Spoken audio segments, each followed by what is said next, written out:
یہ سورۃ النمل میں بڑی ڈیٹیل کے ساتھ اللہ تعالیٰ نے حضرت سلیمان علیہ السلام کی زندگی کے چند واقعات کو ذکر کیا ہے 30 آیات کے اندر، آیت نمبر 15 سے لے کے 44 تک مسلسل 30 آیات میں سلیمان علیہ السلام کا اللہ تعالیٰ نے ذکر خیر کیا ہے۔ سٹارٹ اسی سے لیا ہے کہ وہ اپنے امتیوں سے کہتے ہیں کہ دیکھو اللہ تعالیٰ نے ہمیں کثیر مخلوق پہ فضیلت دی ہے، ہمیں جانوروں کی بولیاں سکھا دی ہیں، جنات کو، ہواؤں کو، پرندوں کو ہمارے لیے مسخر کر دی ہے، اللہ تعالیٰ نے ساری قدرت دی ہوئی تھی۔ اچھا، وہ سورہ نمل میں پھر آگے چلتا ہے کہ حضرت سلیمان علیہ السلام اپنے دربار میں بیٹھے ہوتے ہیں، اب سارے ان کے کمانڈر حاضر ہیں، جنوں کا کمانڈر بھی ہے، اسی طریقے سے انسانوں کے کمانڈر بھی، سارے ان کے سردار وہاں پہ جمع ہیں۔ تو جو ان کی ایئر فورس کا کمانڈر تھا نا، وہ ہدہد تھا۔ ہدہد ایک پرندہ ہے جس کی بڑی خوبصورت سی کلگی ہوتی ہے، جیسے مرغے کی ہوتی ہے، اور بڑا ایکسٹرا آرڈنری پرندہ ہے۔ آپ جا کے گوگل پہ سرچ کریں، یوٹیوب پہ اس کی ویڈیوز دیکھیں کہ اللہ نے اس کو کیا صلاحیتیں دی ہوئی ہیں۔ وہ ان کا سمجھ لیں ایئر فورس کا چیف تھا، ٹھیک ہے۔ تو آپ نے فرمایا وہ کدھر غائب ہے، اور پھر ساتھ فرمایا کہ وہ اپنی غیر حاضری کی کوئی جسٹیفیکیشن مجھے پیش کرے، اور اگر اس نے کوئی ایسی جسٹیفیکیشن نہ پیش کی کہ وہ میرے دربار سے غائب کیوں ہے، تو میں اسے سزا دوں گا یا میں اسے ذبح کر دوں گا۔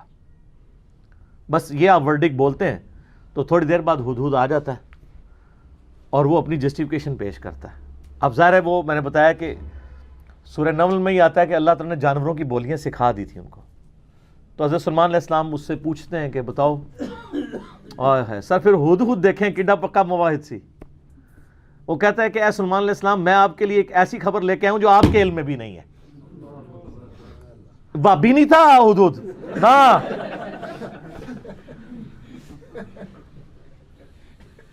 اچھا، سلیمان علیہ السلام نے کہا کیا خبر لے کے آیا ہوں؟ ان کا میں ایک ایسی قوم کے پاس سے آیا ہوں کہ جن کی حکمران ایک ملکہ ہے، عورت، اور اس کا بہت بڑا ایک عرش یعنی اس کا تخت ہے جس پہ وہ بیٹھتی ہے۔ اب وہ آپ کو نا ویسے کھنڈرات بھی اس کے مل چکے ہیں، ایک پکچر ہمیں ملی، انشاءاللہ ہم اس میں اٹیچ بھی کریں گے۔ آلموسٹ سمجھ لیں وہ کوئی آج کے دور کے اعتبار سے آپ دیکھ لیں کوئی 50 فٹ چوڑا اور لمبائی میں تقریباً 100 فٹ اور اونچائی میں بھی تقریباً 50 فٹ کے برابر، مختلف اقوال ملتے ہیں۔ یعنی اچھا خاصا بڑا اس کا تخت تھا جس پہ اس کے سارے وہ سردار ارد گرد بیٹھتے تھے، اور وہ پتھر کا بنا ہوا بڑا سا۔ ان کا میں نے ایک عورت دیکھی ہے، تو وہ آپ کے علم میں نہیں ہے کہ وہ حکومت کر رہی ہے ان پہ، اور بڑا اس کا ایک تخت ہے، اس کے کئی سردار ہیں، اور شیطان نے ان کے برے اعمال ان کی نظر میں سنوار دیے ہیں۔ وہ اللہ کو چھوڑ کے سورج کی پوجا کرتے ہیں۔ سر ایک ہدہد کو بھی ٹینشن ہے شرک کی، آپ ذرا یہ دیکھیں۔ اسی لیے اللہ تعالیٰ نے فرمایا نا کہ قریب ہے کہ آسمان پھٹ پڑے اور زمین شک ہو جائے اور پہاڑ ریزہ ریزہ ہو جائیں، ان دعوا للرحمن ولدا، جو رحمان کے لیے بیٹا تجویز کرتے ہیں۔ اگر یہ شرک کی تکلیف کا احساس یہ آسمان، زمین اور پہاڑوں پہ ہو تو یہ بھی دب جائیں اس سے کہ اللہ کے لیے اس طرح کی باتیں لوگ کرتے ہیں۔ تو اور پھر وہ کہتا ہے کہ اب ہدہد کی بھی آپ تقریر دیکھیں جناب، کہ شیطان نے برے اعمال ان کی نظروں میں سنوار دی ہیں، اللہ کو چھوڑ کے وہ سورج کی پوجا کر رہے ہیں، حالانکہ عظمت اس اللہ کی ہے جو زمین و آسمان کا مالک ہے۔ ان کو تو چاہیے تھا اسے ہی سجدہ کریں، اور اس پہ آیت سجدہ بھی ہے۔ اللہ اکبر، سبحان الملک القدوس رب الملائکۃ والروح۔ تو اب حضرت سلیمان علیہ السلام چونکہ توحید کے امام ہیں، دنیا پہ اللہ تعالیٰ کے ریپرزینٹیٹو ہیں، جب وہ یہ بات سنتے ہیں نا تو وہ کہتے ہیں میں تیری اس بات کی تصدیق کروں گا کہ تو سچ کہہ رہا ہے یا جھوٹا بہانہ تو نہیں کہیں کر رہا تو، ورنہ تو حضرت سلیمان علیہ السلام کہتے ہیں کہ ہاں مجھے تو پہلے علم غیب اللہ تعالیٰ نے دیا ہوا ہے، میں تو اتنی دوروں میں دیکھ سکنا ہوا، وہ تو اللہ دکھائے گا تو دیکھیں گے نا۔ تو حضرت سلیمان علیہ السلام نے ایک خط لکھا اور اس ہدہد کو کہا۔ اچھا، یہ کوئی سٹوری نہیں ہے جو آپ کے علماء بیان کر رہے ہوتے ہیں، یہ ورڈ بائی ورڈ سورہ النمل آیت نمبر جو ہے وہ 15 سے لے کے 44 تک 30 آیات ہے. جو چیز ان آیات سے ہٹ کے آئے گی میں اس کو مینشن بھی کر دوں گا. تو وہ خط لکھ کے دیتے ہیں کہ یہ خط لے جاؤ اور جا کے ملکہ جو ادھر کیا ہے, ملکہ بلقیس جو ہے یہ اسرائیلی روایتوں میں آتا ہے, قرآن میں صرف ایک عورت کا ذکر ہے کہ جو حکومت کرتی تھی. اور خط اس کو دے کے پھر دیکھنا اس کا کیا جواب دیتے ہیں. ہدہد جناب لے کے خط پہنچا ہے اور جا کے اب ہدہد ایک خط لے کے آ رہا ہو اور ملکہ کے وہ جا کے بیڈ روم میں سیدھا جا کے لینڈ کرتا ہے, کوئی سیکیورٹی گارڈ کوئی کچھ نہیں روک سکتا, وہ کھڑکی سے آ کے اس میں لینڈ کر کے سامنے لا کے اس کے خط پھینکتا ہے. تو حضرت سلیمان علیہ السلام کا خط وہ کھولتی ہے تو وہ اس خط میں تو 2 ٹوک جملے لکھے ہوتے ہیں, انہ من سلیمان و انہ بسم اللہ الرحمن الرحیم, اور تم سر تسلیم خم کر کے فوراً میرے پاس حاضر ہو جاؤ. ٹھیک ہے, بس یہ 2 لائنوں کا ایک جملہ ہوتا ہے. جب وہ اپنے سرداروں سے مشورہ کرتی ہے تو وہ کہتی ہے میرے پاس ایک معزز خط آیا ہے, اور یہ معزز خط سلیمان کی جانب سے ہے. انہ من سلیمان, سورہ النمل آیت نمبر 30, یہ واحد مقام ہے جہاں سورت کے اندر بسم اللہ شریف آئی ہے. ایک عزت والا خط آیا ہے. عزت والا وہ اس لیے کہتی ہے وہ اس کو پتہ چل گیا کہ غیر معمولی بندہ ہے کہ ہدہد جس کا خط لے کے آ رہا ہے میرے پاس. تو ظاہر ہے یہ کوالٹی تو اس کے پاس نہیں تھی کہ یہ کوئی کتنا بڑا بادشاہ ہے کہ جس کو اللہ نے یہ حکومت دی ہے کہ جانوروں پہ بھی اس کی حکومت ہے. تو وہ کہتی ہے کہ ایک معزز خط میرے پاس آیا ہے جو سلیمان کی جانب سے ہے اور وہ اللہ کے نام سے شروع ہو رہا ہے. اس سے یہ سنت ٹھہری کہ جب آپ کوئی خط لکھیں کسی کو تو بسم اللہ سے اس کا آغاز کریں, اور اس میں یہ ہے کہ سر تسلیم خم کرو اور میرے پاس حاضر ہو جاؤ. تو وہ اپنے سرداروں سے کہتی ہے کہ میں تمہیں پتہ ہے کہ میں کوئی کام اس وقت تک نہیں کرتی جب تک کہ میں مشورہ نہ کر لوں. ہر معاملے میں تم سے میں مشورہ کرتی ہوں. قوم سبا کی وہ ملکہ تھی, تو مجھے بتاؤ تم مجھے کیا مشورہ دیتے ہو. تو سردار تو آپ کو پتہ ہے جو ان کی تو ایک خاص جنگجو نیچر ہوتی ہے. انہوں نے کہا ہم تو بڑے طاقتور ہیں, بڑے زور آور ہیں, ہم ہر طرح کے بادشاہ کا مقابلہ کر سکتے ہیں, آپ ہمیں حکم دیں دیکھی جائے گی. لیکن وہ تو سمجھدار ہوتی ہے نا, جس میں مجھے بھی آگے لوگ پھونک چڑھا رہے ہوتے ہیں, لیکن جو بندہ ڈرائیونگ سیٹ پہ بیٹھا ہوتا ہے اس کو پتہ ہوتا ہے کہ کام کو کس حکمت سے لے کے چلنا ہے. تو وہ ملکہ کہتی ہے کہ اس کو تو اندازہ ہو گیا کہ یہ کوئی عام بندہ نہیں ہے, ان کی ساری پھوپھا نکال دے گا وہ. تو وہ کہتے ہیں کہ وہ ملکہ آگے کہتی ہے, اس کے الفاظ اللہ تعالیٰ نے نقل کیے ہیں. وہ کہتی ہے کہ یاد رکھنا بادشاہ جب کسی ملک میں داخل ہوتے ہیں نا تو وہاں کے شرفاء کو ذلیل کر دیتے ہیں. تو یعنی یہ جو ہمارے پاس ملک ہے یہ بھی ہمارا چھین جائے گا, ہم میں یہ طاقت نہیں کہ ہم اس شخص کا مقابلہ کر سکیں.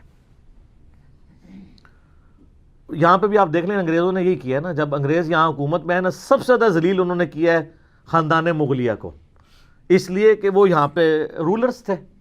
تو انہوں نے کہا پہلے تو جناب ان کو اتنا ذلیل کرو نا, کیونکہ ان کے اندر جراثیم موجود ہیں حکومت کرنے کے, ان کو تو ذلیل و خوار کرو.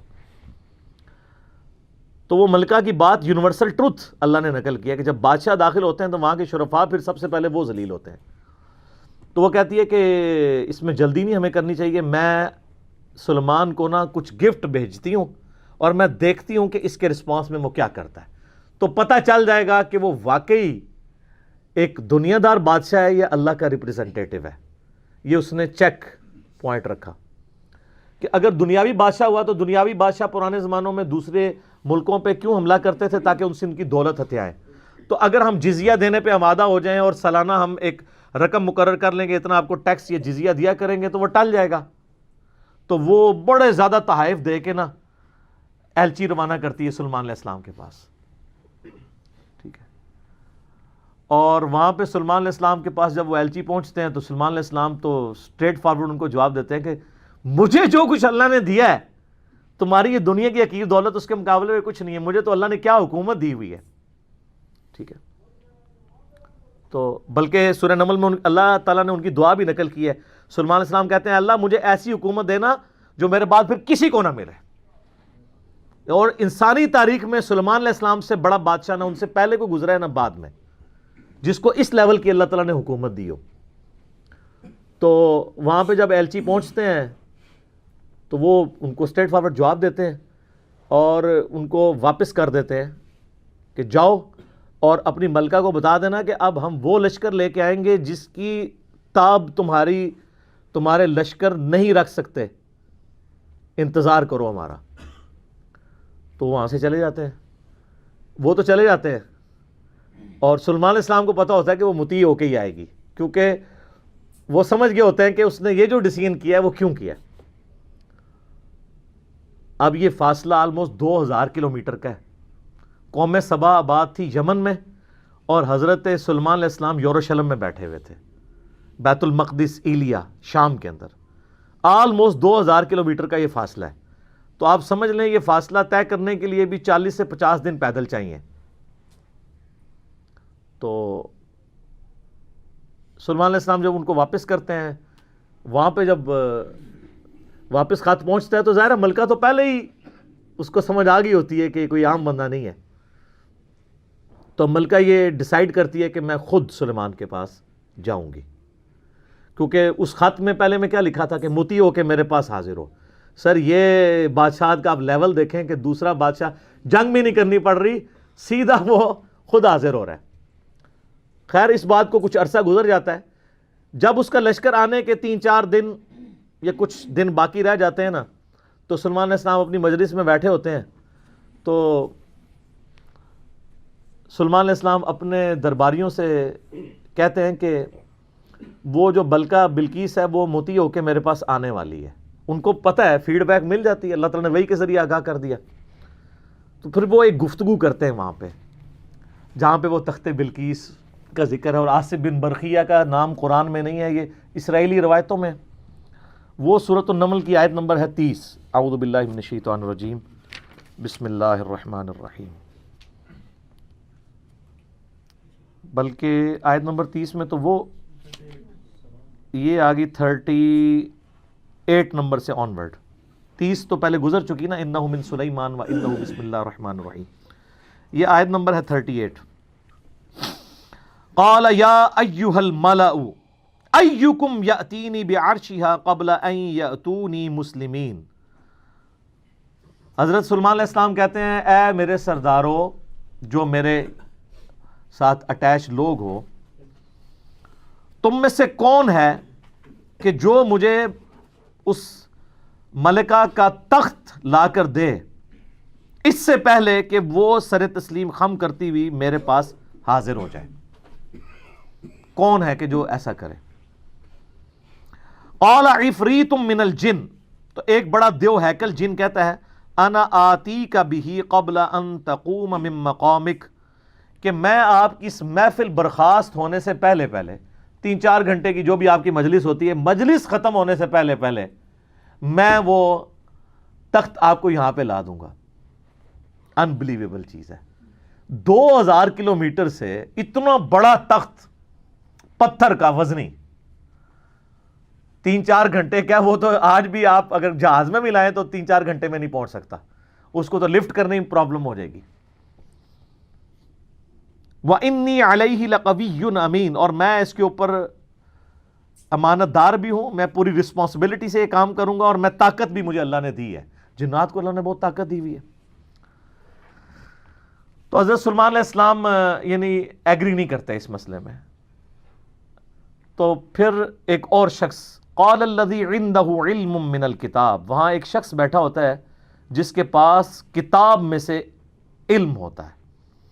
وہ کہتا ہے انا آتیک بہ قبل ان یرتد الیک طرفک، میں اس تخت کو آپ کے سامنے حاضر کر دوں گا آپ کی آنکھ جھپکنے سے پہلے. فریکشنز آف سیکنڈ میں لے آؤں گا. ہمارے لیے تو وہی ہضم کرنا مشکل ہے، تو یہ تو خیر بہت بڑی چیز ہے. تو یہ اس نے دعویٰ کیا، بس یہ دعویٰ کرنے کی دیر تھی اور وہ لے بھی آیا تخت. فَلَمَّا رَآهُ مُسْتَقِرًّا عِندَهُ، تو حضرت سلیمان علیہ السلام نے جب وہ تخت وہاں پر آیا ہوا دیکھا، قال هذا من فضل ربی. انہوں نے کیا حضور کڈے پہنچے بزرگوں، کیا بات ہے، کیا صاحب کرامت ہو، نہیں اومٹ کر دیا. ان کا یہ میرے رب کا فضل ہے. هذا من فضل ربی. آپ لکھتے ہیں نگاہ مرشد سے، ماں باپ کی دعا سے، اور پیغمبر کا کہتا ہے ھذا من فضل ربی، یہ تو میرے رب کا فضل ہے۔ کیوں ہے فضل؟ لیبلونی اشکر ام اکفر، تاکہ وہ مجھے آزمائے کہ میں اس کا شکر گزار بنتا ہوں یا نہ شکرا۔ یہ سر توحید ہے۔ ومن شکر فانما یشکر لنفسہ، اور جو کوئی اللہ کا شکر کرے گا تو وہ بھی اپنے نفس کی خاطر ہی کر رہا ہوگا، اللہ کو کوئی پرواہ نہیں۔ ومن کفر، اور جو کوئی اللہ کی ناشکری کرے، فان ربی غنی کریم، تو میرا رب تو غنی ہے، کریم ہے، اسے کسی کی پرواہ ہی نہیں ہے۔ ھذا من فضل ربی۔ اچھا، اس کے بعد پھر آتا ہے کہ وہ ملکہ جب آئی، حضرت سلیمان علیہ السلام نے کہا کہ نا اس تخت کی حیت بدل دو، ڈیزائننگ اس کی تھوڑی سی چینج کر دو، جو اس کے اوپر کوئی پھول بوٹے لگے ہوئے تھے تھوڑا سا اسے ٹیمپر کرو، اور میں دیکھوں گا کہ وہ پہچانتی ہے اپنے تخت کو نہیں کہ نہیں پہچانتی۔ تو وہ پھر ملکہ وہاں پہ آ پہنچتی ہے، تو سلیمان علیہ السلام اسے ریسیو کرتے ہیں اور کہتے ہیں اس تخت کے بارے میں تیرا کیا خیال ہے؟ تو وہ بڑی سمجھدار ہوتی ہے، تو وہ کہتی ہے یہ تو لگتا ہے کہ یہ میرے تخت ہی ہے، اس کی مثل مجھے لگ رہا ہے بلکہ شاید وہی ہے۔ تو یہ اس کی سمجھداری کا بھی ثبوت ہے کہ وہ اس کو ٹیمپرڈ فارم میں بھی پہچان لیتی ہے، اور یہ اس کو دوسرا میسج مل جاتا ہے انہوں نے کیا لڑنا ہے، اس نے کہاں سے لڑنا ہے۔ وہ تو یہ بھی نہیں تھی ایکسپیکٹ کر سکتی کہ 4 مہینے میں بھی کوئی اٹھا کے یہاں لا سکے، ابھی تو اس کو یہ پتہ ہی نہیں تھا یہ تو ایسے آیا ہوا ہے، ٹھیک ہے۔ تو پھر سلیمان علیہ السلام اسے اپنے جو ٹیمپل ہے نا اس کی بھی تھوڑی جھلک کرواتے ہیں۔ آگے ایک محل میں جب لے کے آتے ہیں کمرے میں، تو اس میں ایسے شیشے جڑے ہوئے ہوتے ہیں کہ وہ گویا دیکھنے میں تالاب محسوس ہو رہا ہوتا ہے۔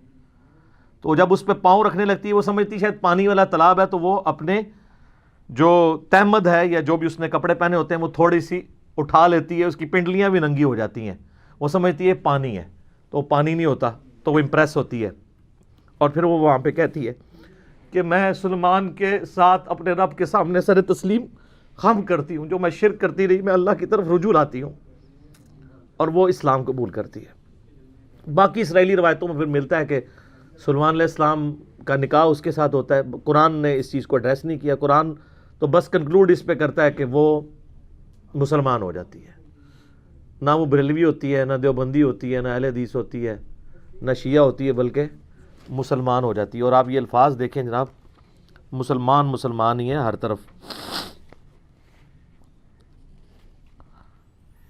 ہاں، قالت رب انی ظلمت نفسی، وہ کہتی ہے میرے رب میں اپنی جان پہ ظلم کرتی رہی اس سے پہلے، وَأَسْلَمْتُ مَعَ سُلَيْمَانَ لِلَّهِ رَبِّ الْعَالَمِينَ، اور میں سلیمان کے ساتھ سر تسلیم خم کرتی ہوں اس رب کے سامنے، اللہ کے سامنے جو سارے جہانوں کا پالنے والا ہے، میں سر تسلیم خم کرتی ہوں، میں مسلم ہوتی ہوں۔ تو وہ اپنا آپ اپنے رب کے حضور سر تسلیم خم کر دیتی ہے۔